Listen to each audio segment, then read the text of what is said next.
Okay, so this is my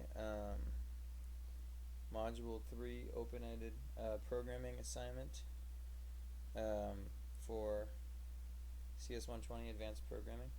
And I have made a program that makes a cool forest.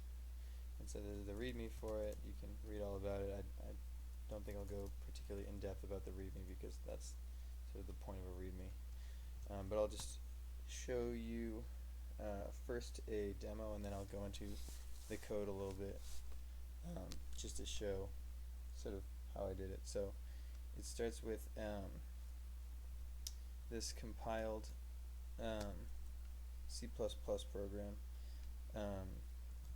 entitled Run, and it runs natively on Linux. So it just starts prompting you, like whatever, good. And this prompt tells you there's this cool forest, though I can't remember how many trees are in it. And so this will just ask you to give a number of trees, and you can't do like anything like that. It has input validation.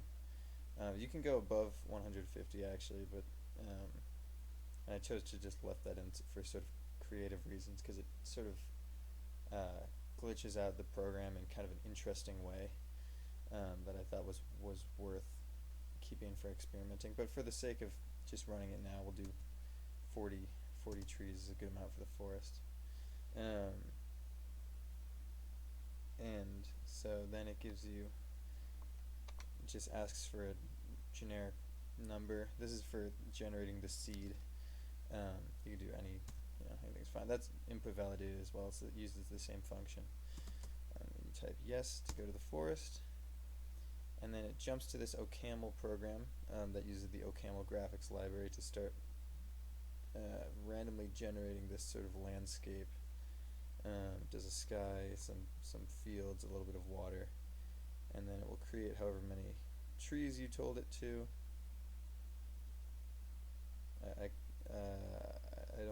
I'm not going to count actually how many, but I can guarantee that it is the correct amount if we just do good. We do one tree, etc. Run it again. It should only give us one tree. And it generates the height of the background based on how many trees, so this field is going to be pretty low. There you go, one tree.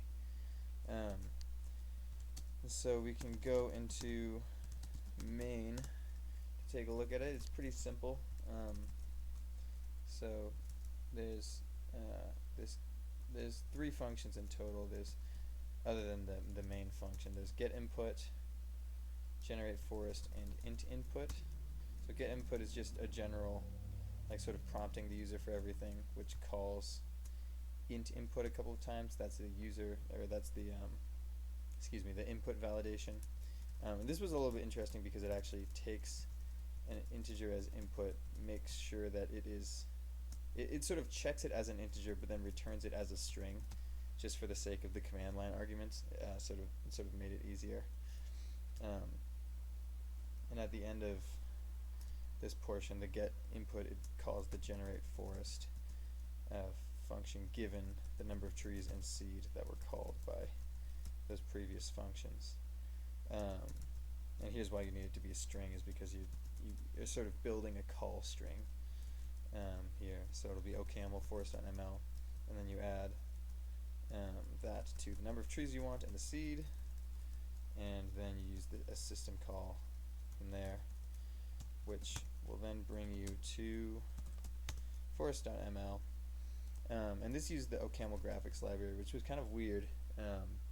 And I talked about this a little bit in the README, but it doesn't make a whole lot of sense to use OCaml for graphics because it's just it's a functional programming language naturally, and doesn't particularly lend itself to state mutation or things like I/O and stuff like that as much as it is for like tree parsing and stuff like that, and all sorts of algorithmic functional spreadsheety type stuff. But there was a graphics library for it, and I was sort of curious to learn how it worked, so I figured why not give it a go. And so it does all this stuff kind of specific to, this is actually using the argument vector to find the seed and the number of trees as passed in by the C program.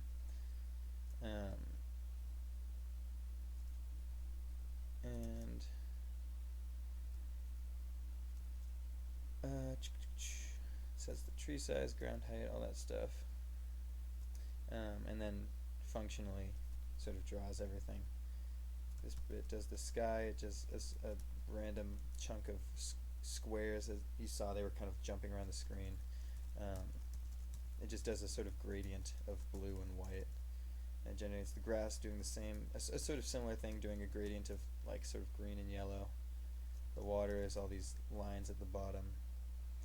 And then for the amount of trees as passed in, it draws these triangles, and we can get into it, but it's not particularly interesting. It's just, this is mostly just to make the colors look pretty.